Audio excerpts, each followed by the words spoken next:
अस्सलामुअलैकुम। मुझे मीठा बहुत पसंद था।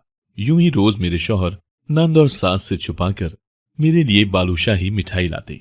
जब मैं दिन भर घर के सारे काम करके थक जाती तो रात को शौहर मुझे वो मिठाई खिलाते और कहते, ये मिठाई बहुत महंगी है, सिर्फ तुम्हारे लिए लाता हूं।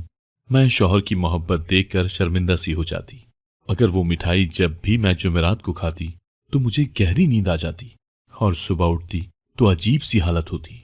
यूं ही एक जुमेरात मिठाई खाने का ड्रामा किया और नाटक करके जूं ही लेटी तो मेरी शादी को चंद ही माह हुए हैं।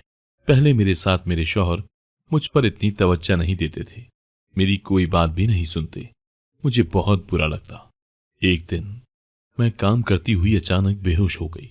जब मुझे होश आया तो मुझे अजीब सी बेचैनी होने लगी, पर इसके साथ ही मेरे शौहर का रवैया मेरे साथ एकदम से बदल गया। एक दिन मैंने अपने शौहर को बताया कि मुझे मीठा बहुत पसंद है, पर आपके घर में तो मीठा ही कभी कभी बनता है। मैंने ये बात ही की थी कि अगले दिन ही जब रात के वक्त मैं थकी हारी कमरे में आई तो मेरे शौहर ने मेरे सामने एक शॉपर रखा। मेरे पूछने पर उन्होंने बताया, तुम्हारे लिए बालूशाही मिठाई लाया हूं।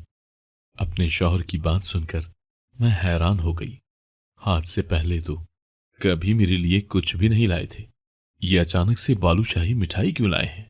मैं हैरान परेशान थी कि वो अचानक कैसे इतना बदल गए, वो भी अपनी माँ और बहन से छुपकर, जिनकी मर्जी के बिना इस घर का पत्ता भी ना हिले, और मेरे शौहर उनकी मर्जी के बिना सांस भी ना लेते। वो कैसे मेरे लिए उनसे छुपकर मिठाई ले आए हैं।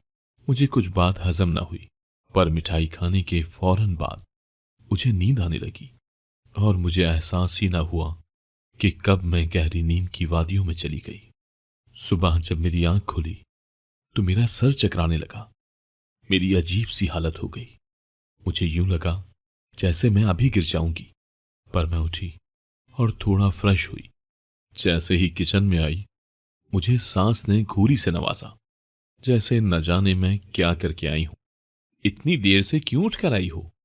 मेरी सास ने आज पहली दफा मुझसे ऐसा सवाल किया कि मैं देर से क्यों उठी। मुझे लगा उन्हें मिठाई वाली बात पता चल गई है, पर जैसे ही वो मुझे बातें सुनाने लग गईं, मुझे कुछ और ही महसूस हुआ। मैंने अपने शौहर हस्साम के बारे में पूछा कि वो चले गए हैं। तो और क्या, तुम्हारे इंतजार में बैठा रहता। मेरी बेगम नहीं उठी तो मैं बैठा रहता हूं। मैं अपनी सास की बातें सुनकर मैं अपना नाश्ता बनाने लग गई थी। मेरी सास मुझे अजीब सी नजरों से देख रही थी, जैसे मुझ में उन्हें आज कुछ और ही नजर आ रहा हो। एक बार तो वो मेरी हालत देखकर मुस्कुराने लगी। मुझे अभी भी अपनी तबीयत मामूल से हटके लग रही थी। अब तो मुझे यकीन हो गया था कि हस्साम मुझसे नाराज हो गए होंगे।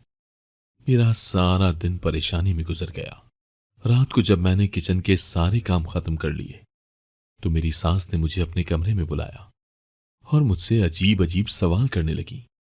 मैंने तालीम कहाँ से हासिल की है, किधर किधर जाती थी, मुझे खाने में क्या अच्छा लगता है। पहली दफा वो मुझसे अजीब सवाल कर रही थी। मुझे दाल में कुछ काला लगा। वो बिना वजह तो ये सब नहीं पूछ सकती। उनकी बातों का जवाब देकर जब मैं कमरे में गई तो हस्साम ने मुझे कल की तरह मिठाई दी। मैं खुश हो गई, वो मुझसे नाराज नहीं है। मैं मजे से मिठाई खाने लगी और वो मुझे अजीब सी नजरों से देख रहे थे। मैं सोचने लगी कि ये सारे ऐसे मुझे क्यों देख रहे हैं। मैंने पूछा, क्या हुआ, आप मुझे ऐसे क्यों देख रहे हैं। मुझे उनकी निगाहों से चुभन हुई। पहले उन्होंने कभी भी मुझे ऐसा नहीं देखा था जैसे वो मुझे आज देख रहे थे। कुछ नहीं हुआ, एक बात कहूं, तुम हमेशा मेरे साथ ही रहना। मुझे हैरानगी हुई। वो अजीब अजीब बातें करने लगे और मुझे उन बातों पर गुस्सा भी आता और अजीब भी लगती। वो बदलने लगे थे और हस्साम का ये बदलाव मुझे डराने लगा था। न जाने वो मुझसे क्या चाहते थे। मेरी नींद से आंखें बंद होने लगी। अपनी बंद होती आंखों से मैंने ये देखा कि वो मुझे देखकर मुस्कुरा रहे थे। उनकी मुस्कुराहट में न जाने क्या था। मैंने कोशिश की कि मैं अपनी आंखें खोलूं, पर मैं सो गई गहरी नींद। अगले दिन मेरी दोपहर को आंख खुली। मेरी तबीयत बहुत अजीब हो गई थी। मैंने बेड से उठने की कोशिश की, लेकिन मैं ना उठ सकी। मुझे घबराहट होने लगी। मेरे हाथ कांप रहे थे। मैंने अपनी नंद को काफी बार आवाजें दी, पर उस तक शायद मेरी आवाज ही न गई।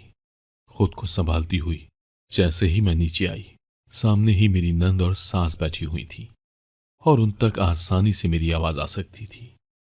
न जाने वो मेरे बारे में क्या बातें कर रही थी। मुझे देखते ही खामोश हो गई। क्या हुआ है?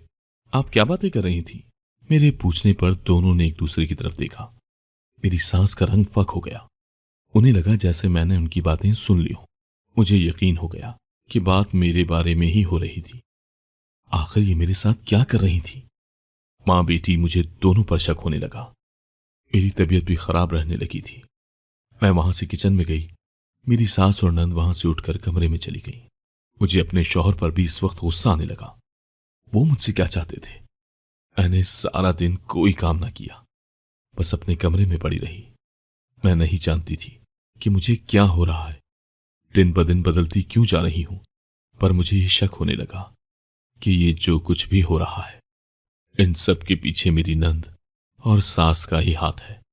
आखिर वो चाहती क्या है? रोजाना का मामूल बन गया था। मेरे शौहर मेरे लिए इतनी महंगी मिठाई लाते। मुझे इसकी अजीब सी आदत हो गई। सारा दिन मुझे रात का इंतजार रहता और मुझे सुकून सा मिलता जब मैं वो खाती, पर सुबह के वक्त ही मेरी आंख खुलती। जब से मैंने मिठाई खानी शुरू की थी, मेरी कभी रात के वक्त भूल के भी आंख नहीं खुलती थी। और अब मुझे ये बात परेशान करने लगी थी। मैं रात को लाउंज में बैठी हुई थी। हसाम आ जाते ही अपनी मां के कमरे में चले गए। मुझे देखा भी नहीं। शायद हसाम को यही लगा कि मैं अपने कमरे में हूं। और जब वो अपनी मां के कमरे में गए तो थोड़ी देर बाद ही मेरी नंद भी उधर पहुंच गई और न जाने कौन सी मीटिंग शुरू हो गई। थोड़ी देर बाद मुझे अपने शौहर के चिल्लाने की आवाज आई। न जाने वो अपनी मां से क्या बोल रहे थे। दरवाजा बंद होने की वजह से मुझे कुछ भी समझ नहीं आ रहा था, पर मैंने पहली दफा उन्हें अपनी मां और बहन पर यूं चिल्लाते हुए सुना था। मैं उठकर अपने कमरे में चली गई। थोड़ी देर बाद हस्साम भी कमरे में आए। उनके चेहरे पर यूं सुकून था जैसे वो अभी ही ऑफिस से आए हों, हमेशा की तरह। आप आज लेट ऑफिस से आए हैं? मैंने जानबूझकर सवाल पूछा। हाँ, काम ज्यादा था। मैंने खाना भी वहीं खा लिया था। उन्होंने बड़ी सफाई से झूठ बोला। मैं उनके झूठ की वजह न समझ सकी। आज वो फिर मेरे लिए मिठाई लाए थे। पहले तो मैंने खाने से मना किया, पर वो इसरार करने लगे कि मैं खाऊं। उनके भरपूर इसरार पर मैंने थोड़ी सी खाई, बाकी रख दी। उन्होंने फिर मुझे मजीद खाने का ना कहा। थोड़ी देर बाद मुझे नींद आ गई। अचानक मुझे नींद में चुभन महसूस हुई, जैसे किसी ने सुई चुभो दी हो। पहली दफा मुझे आज नींद में कुछ महसूस हुआ था। मैंने जबरदस्ती अपनी आंखें खोली और लाइट ऑन करके देखा, पर वहां तो कुछ भी नहीं था। हसाम सो रहे थे। मैं लाइट ऑफ करने लगी, पर मुझे यूं महसूस हुआ जैसे हसाम सो नहीं रहे, बल्कि जबरदस्ती आंखें बंद करके लेटे हुए हैं। मैंने उन्हें आवाज दी, पर वो टस से मस ना हुए और मैं अपनी गलतफहमी समझकर लाइट ऑफ करके लेट गई और फौरन ही सो गई। मुझे नींद में यूं महसूस हुआ जैसे कोई मेरे पास ही बातों में लगा हुआ है, लेकिन मुझ में आंखें खोलने की हिम्मत ना हुई, ना ही मुझे बातों की समझ आई। पर इतना जरूर सुनाई दे रहा था कि कोई बोल रहा है और बातें हो रही हैं। सुबह मेरी जल्द ही आंख खुल गई। हस्साम किसी से फोन पर बात कर रहे थे। मुझे जागता देखकर फौरन उन्होंने कॉल कट कर दी। मैंने उनसे रात के बारे में पूछा। रात को आप किसी से बातों में लगे हुए थे? हमारे कमरे में कोई और भी था क्या? मेरी बात सुनकर हस्साम एकदम से घबरा गए। उनका रंग फक हो गया। मैंने ना समझी से उन्हें देखा। कोई भी नहीं था। वो ऐसे घबरा गए जैसे चोर चोरी करते पकड़ा जाए। न जाने वो क्यों घबरा गए थे। आप परेशान ना हो, मैंने शायद कोई ख्वाब देखा हो। अक्सर ख्वाब में भी बंदी के साथ यूं ही होता है, मैंने मुस्कुराते हुए कहा। वो भी कहने लगे, हाँ ऐसा ही है, लेकिन मुझे दाल में कुछ काला लगने लगा। सारा दिन मेरी सास मेरे साथ उखड़ी रही। मुझे बहुत अजीब लगता। अब अपनी सास का ये रवैया, ये मेरी वही सास थी जिसने कितनी मिन्नतें करके मेरे माँ बाप से मेरा हाथ मांगा था। कैसे जब ये मुझे घर में ब्याह कर लाई थी, मेरे पैर जमीन पर नहीं लगने देती थी। जब भी मेरा कहीं से रिश्ता आता, मेरे माँ बाप इनकार कर देते, या न जाने मेरे माँ बाप ऐसा क्या कहते कि रिश्ते वाले खुद ही इनकार करके चले जाते। मुझे कभी इस बात की समझ ना आई। फिर एक दिन मेरी सास अपने इकलौते बेटे के लिए मेरा हाथ मांगने गई। वो पहली खातून थी जिन्होंने इतनी मिन्नतें करके मेरा रिश्ता मांगा था। माँ बाप ने भी दे दिया।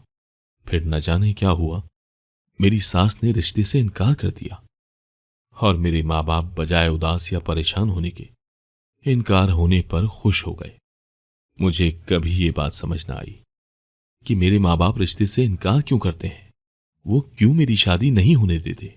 कुछ दिन बाद मेरी सास फिर से आ गई और कहने लगी, मुझे आपकी बेटी को ही बहू बनाना है। वो कहती थी, हम सब कुछ कर लेंगे, आप फिक्र न करें, आपकी बेटी का घर बर्बाद नहीं होगा। मुझे आज तक अपनी सास की वो बातें याद हैं, पर ये नहीं जान सकी कि उन्होंने ये बातें क्यों की थी। लेकिन शादी के शुरू के दिनों में मेरी सास बहुत अच्छी थी। अब अचानक इतना बदल कैसे गई थी, मुझे बिल्कुल भी समझ नहीं आ रही थी। मेरी जिंदगी में हो क्या रहा है। पर मैं अपने शौहर पर शक नहीं करना चाहती थी। वो तो मुझसे इतनी मोहब्बत करते हैं। कभी कभी उनकी मोहब्बत के सामने मैं शर्मिंदा हो जाती। वो मेरा इतना ख्याल रखते हैं, मेरे लिए अपनी माँ से भी झगड़ लेते हैं और मैं उन्हीं पर शक करती हूँ। मैं लाउंज में दोपहर के वक्त बैठी हुई थी। अचानक से मेरी सास मेरे पास आई और गुस्से से बोली, बहुत तेज हो गई हो, मेरे बेटे को उंगलियों पर नचाना चाहती हो।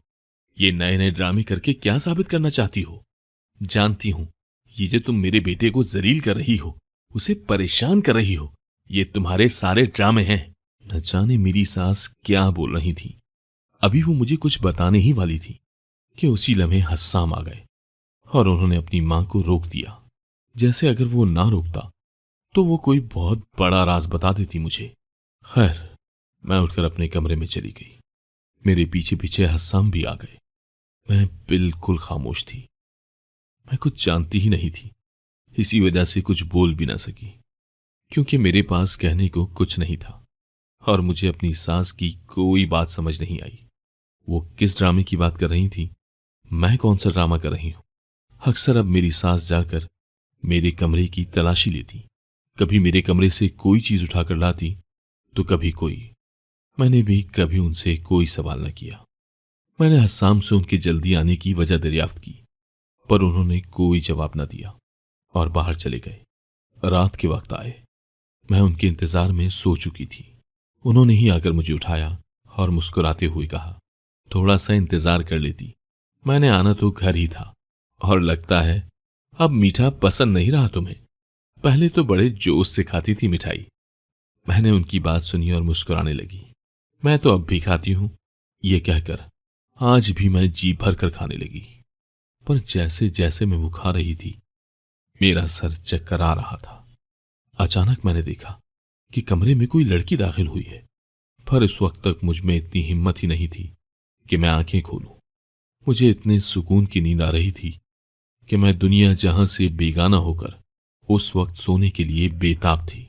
तकिए पर सर रखते ही मुझे सुकून सा मिला और उस वक्त मुझे कोई गर्ज नहीं थी कि कमरे में कोई लड़की आई है या लड़का। मुझे बस सोने से गर्ज थी, तो मैं सुकून की नींद सो गई, ये सोचे बिना कि वो लड़की मेरे कमरे में क्या करने आई थी, वो भी इतनी रात के वक्त। यहां तक कि मेरा शौहर भी कमरे में मौजूद था। सुबह उठकर मैं यही सोचने लगी कि आखिर वो लड़की कौन थी और क्यों मेरे कमरे में आई थी। सारा दिन मेरा उसी परेशानी में गुजर गया। मैंने फैसला कर लिया था कि अब से मिठाई नहीं खाऊंगी। सब कुछ इसी की वजह से हो रहा था। जब से मैंने वो खानी शुरू की थी, सारे ही बदल गए थे। मेरी सास और नंद का मेरे साथ बुरा रवैया हो गया और मेरे शौहर का मेरे साथ अच्छा हो गया। रात के वक्त जब हसाम मिठाई लाए, मैंने सोचा कि मना कर दूं, पर मैं ना कर सकी। जितने प्यार से वो मुझे दे रहे थे, वो मुझे पकड़ाकर बाहर चले गए। थोड़ी देर बाद आए तो मैं तकिए पर सर रख के सोने का ड्रामा करने लगी। पहले हसाम न जाने किससे बातें कर रहे थे, मुझे कुछ समझ न आई। वो इंग्लिश में लगे हुए थे। मैं भी सोने वाले अंदाज में लेटी रही। फिर मुझे सच में नींद आने लगी। जब काफी रात हो गई, रात के 12 बजे का वक्त था कि कोई कमरे में दाखिल हुआ।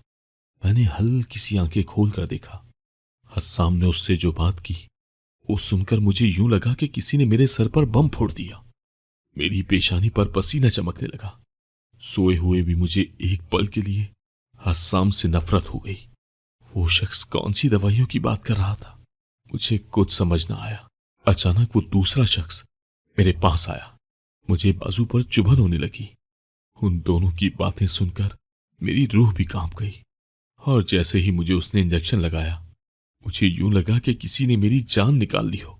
न जाने वो क्या था। मेरा दिल किया कि मैं चीखने लगूं, चिल्लाऊं। मेरे लिए बर्दाश्त करना मुश्किल हो गया। मुझे समझ ही ना आए कि मेरे साथ हो क्या रहा है, लेकिन मैं बर्दाश्त किए लेटी रही। न जाने मुझसे हस्साम क्या चाहता था और ये सब क्या था। सुबह में उठी तो मेरी आंखें लाल हुई हुई थी। आज मेरी हालत पहले से भी ज्यादा बुरी हो चुकी थी और मुझे यकीन हो गया था कि मुझसे हस्साम कुछ छुपा रहे हैं। हस्साम ही नहीं बल्कि उनकी मां भी कुछ छुपा रही थी, जो हस्साम भी मुझसे छुपा रहे थे। और ये सब न जाने मेरे साथ क्या खेल खेल रहे थे, मुझे कौन से कामों में इस्तेमाल कर रहे हैं। नफरत होने लगी अपने शौहर से। मेरा दिल करने लगा कि मैं सब कुछ छोड़कर अभी के अभी अपने घर चली जाऊं। उस वक्त मैं शदीद तकलीफ में थी। पूरा दिन मैं अपने कमरे से बाहर न निकली। रात के वक्त जब हस्साम घर आए तो मैंने उनसे कोई बात भी ना की। उनका रवैया भी आज मेरे साथ अजीब सा था। उन्होंने भी मुझसे कोई बात ना की। अचानक मेरी नजर हस्साम की बाजू पर गई, जहां पर पट्टी बंधी हुई थी। आज वो मेरे लिए मिठाई भी नहीं लाए थे। मैंने कोशिश की कि पूछूं कि हाथ पर क्या हुआ है, मिठाई क्यों नहीं लाए, पर मुझे कल रात याद आ गई। मेरा दिल किया कि पूछूं वो मुझसे क्या चाहते हैं। 2 मर्तबा कोशिश भी की, लेकिन फिर खामोश हो गई कि अगर मैं गलत हुई तो। फिर कल रात जो मैंने देखा वो सब कुछ भी सोचने लगी। हस्साम अचानक क्यों बदल गए थे। कुछ तो इनके दिमाग में भी चल रहा था जो वो मुझे नहीं बता रहे थे। अगर कल रात मैं सब कुछ ना देखती तो न जाने ये मेरे साथ क्या कर देते। इसके बाद काफी दिन हमारे दरमियान कोई खास बात ना हुई, पर मैं अजीब सी होने लगी। मेरी तबीयत हर वक्त खराब रहने लगी। मुझे यूं लगता कि जैसे मेरा सर अभी फट जाएगा। मैं सारा सारा दिन और पूरी पूरी रात बेचैन रहती। मेरा दिल भी घबरा रहा था। हस्साम अब रात को देर से घर आते और अपनी मां के कमरे में चले जाते। जिस दिन हस्साम कमरे में ना आते, मेरी तबीयत खराब होने लगती, जैसे मुझ पर वो लोग कुछ कर रहे हों। आज भी वो काफी रात को कमरे में आए। हस्साम, क्या चाहते हैं आप मुझसे? बात क्यों नहीं करते? मैं आपसे बात करूं तो जवाब नहीं देते। कभी हाल पूछा है मेरा कि सारा दिन तबीयत कितनी खराब रहती है? मैंने आज गुस्से में तंग आकर कह ही दिया था और वो मुझे अजीब सी नजरों से घूरने लगे। मैं उन्हें देखती रही। वो मुझे बिना कोई जवाब दिए वहां से चले गए। अगले दिन मैं अपनी नन के साथ शॉपिंग करने गई। उसने कहा कि लंच करके ही जाते हैं। हम एक रेस्टोरेंट में चले गए और मेरी नजर अचानक से सामने वाली टेबल पर गई। मेरी आंखें वहीं पथरा गईं। मैं वहां से फौरन निकल आई। मेरा दिल किया कि हस्साम को गोली मार दूं। तो ये थी उसकी सच्चाई। अगर मैं नहीं तो कोई और सही। मतलब उस रात यही लड़की कमरे में आई थी। मुझे यकीन हो गया। घर आते ही कमरे में चली गई। मैंने सारे कमरे का सत्यानाश कर दिया। मेरे आंसू भी गिर रहे थे। हस्साम मुझे धोखा दे रहे थे। वो मुझे इस्तेमाल कर रहे थे। रात को हस्साम आया। आज उसका मूड पहले की तरह ही था। वो मेरे लिए मिठाई भी लाए थे, पर कमरे में दाखिल होते ही ठिठक गए और मुझे देखकर पूछने लगे, ये सब क्या है? क्या हुआ है तुम्हें? अभी भी मुझसे पूछ रहे हैं कि क्या हुआ है? बताएं अपनी सच्चाई। क्या चाहते हैं आप मुझसे? क्यों मुझे अपनी जिंदगी में शामिल किया हुआ है? मैंने गुस्से में पूछा और वो नासमझी से देखने लगे। क्या कह रही हो? मुझे कुछ समझ नहीं आ रहा। और ये कमरे का क्या हाल बनाया हुआ है? आराम से बैठो और बताओ क्या हुआ है। हस्साम ने मुझे सोफे पर बिठा दिया। आप इस मिठाई में क्या मिलाकर मुझे खिलाते हैं और आप ऐसा क्यों करते हैं? मैंने गुस्से में पूछा। मैं आज सब कुछ जानना चाहती थी। नींद की गोलियां मिलाकर खिलाता हूं। मुझे बिल्कुल उम्मीद नहीं थी कि हस्साम इतनी आसानी से बता देंगे, और वो भी मेरे एक बार ही पूछने पर। मैंने गुस्से में पूछा, क्यों मिलाकर खिलाते हैं? क्योंकि मैं तुम्हें तकलीफ में नहीं देख सकता। वो बड़े आराम से बोले। मैंने घूरा। हस्साम, मैं आपकी सच्चाई जान चुकी हूं। अब मुझे कोई उल्टी सीधी कहानी नहीं सुननी। मुझे आपके साथ नहीं रहना। मुझे तलाक चाहिए, मैंने गुस्से में कहा। वो भी एकदम से ही गुस्से में आ गए थे। मेरी सच्चाई? मेरे बारे में? और वो भी तुम जानती हो? तुम तो खुद अपने बारे में नहीं जानती, फिर मेरे बारे में क्या जानती होगी? जानती हो अपने बारे में? अच्छा चलो ये मान लिया तुम मेरे बारे में जानती हो, तो जरा पहले अपने बारे में तो बताओ कि तुम क्या जानती हो। वो मुझसे ऐसे पूछने लगे जैसे मुझे अपने बारे में मालूम ही नहीं, या फिर मैं अपनी जिंदगी का कोई राज ही नहीं जानती। कौन था वो शख्स जो उस रात कमरे में आया था? और कौन थी वो लड़की जिसे आप बुलाते हैं मुझे नींद की दवाई खिलाकर? बताएं। और वो होटल में आज आपके साथ कौन लड़की थी, उसके बारे में भी बताएं ना। और अपनी मां के कमरे में जाकर मुझ पर जादू करते हैं। मुझे अपने बारे में सब कुछ मालूम है, मैंने गुस्से में चिल्लाते हुए पूछा। और तुम अपने बारे में ये जानती हो कि तुम्हारे मां बाप क्यों तुम्हारी शादी करना नहीं चाहते थे? वो सिर्फ मुझसे ही नहीं बल्कि किसी से भी तुम्हारी शादी नहीं करना चाहते थे, क्योंकि तुम एक बीमार लड़की हो। और वो कहते थे कि तुमने जल्द ही पागल हो जाना है। जो भी तुमसे शादी करेगा वो तुम्हें तलाक दे देगा। मेरी मां भी फिर तुम्हारा रिश्ता नहीं लेना चाहती थी। मेरी जिद पर तुम्हें मेरी मां ने इस घर की बहू बनाया। और रही बात तुम्हें नींद वाली गोलियां खिलाने की, तो एक रात थोड़ी सी मिठाई तुमने खाई थी। अपना हाल देखा था? मर जाती तुम अगर नींद की दवाई ना खाई होती तो। नींद वाली दवाइयां खिलाकर इलाज करवा रहा था तुम्हारा। और वो लड़की तुम्हारा इलाज करने आती थी। और उस रात वो डॉक्टर था मेरे साथ जिसने तुम्हें इंजेक्शन लगाया था। मानता हूं कि रात के वक्त वो लड़की आती थी। अगर कहती हो तो बात भी करवा देता हूं कि वो यहां क्या करके जाती थी। और वही लड़की आज रात होटल में भी मेरे साथ थी। एक उम्मीद दिला रही थी, हाथ पे हाथ रखकर, कि तुम्हारी बीवी को कुछ नहीं होगा। और यही रोजाना मेरा अपनी मां से झगड़ा होता है। वो कहती है तलाक दे दो इस बीमार बीवी को। क्यों साथ रखा हुआ है? पहले तो उन्हें हमदर्दी थी तुमसे, अब वो तुमसे नफरत करती हैं, क्योंकि मेरा हाल सिर्फ वो देखती है। कैंसर है तुम्हें।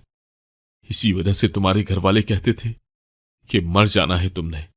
अगर पागल हो गई तो जिससे शादी होगी वो छोड़ ही देगा तुम्हें। इसी वजह से मेरी मां ने तुम्हारे बाप से कहा था कि हम ख्याल रखेंगे तुम्हारा। और ये जादू वाली बात किसने तुम्हारे दिमाग में डाल दी है? ऐसा कुछ नहीं, फिक्र मत करो, मेरी मां भी तुम्हारे साथ ठीक हो जाएगी। हस्साम ने मुझे सारी सच्चाई बता दी। हस्साम की बातें सुनते सुनते मुझे एहसास ही ना हुआ कि कब मेरी आंखों से आंसू गिरने लगे। मेरा दिल किया कि जमीन फटे और मैं इसमें समा जाऊं। मैं कितना इस शख्स को गलत समझ रही थी, और मेरे लिए वो अपना सब कुछ कुर्बान कर रहा था। मुझे कैंसर था और इसके बावजूद वो शख्स मुझे अपने साथ रखकर बिना मुझे बताए कि मैं परेशान ना हूं मेरा इलाज करवा रहा था। और मैं उसे कितना गलत समझ रही थी। मैंने उससे रोते हुए वादा किया कि आइंदा कभी ऐसा नहीं करूंगी। वो भी मुस्कुरा दिया। जानता हूं अब तुम कभी ऐसा नहीं करोगी और तुम जल्द ही ठीक भी हो जाओगी, हस्साम ने मुझे दिलासा दिया। अगर आपको आज की कहानी पसंद आई है तो वीडियो को जरूर लाइक कीजिएगा और अपने दोस्तों के साथ भी शेयर कीजिएगा। और हां, अगर आपने अभी तक हमारा चैनल सब्सक्राइब नहीं किया तो जरूर सब्सक्राइब करें। मिलते हैं कल एक नई और दिलचस्प कहानी के साथ। अल्लाह हाफिज।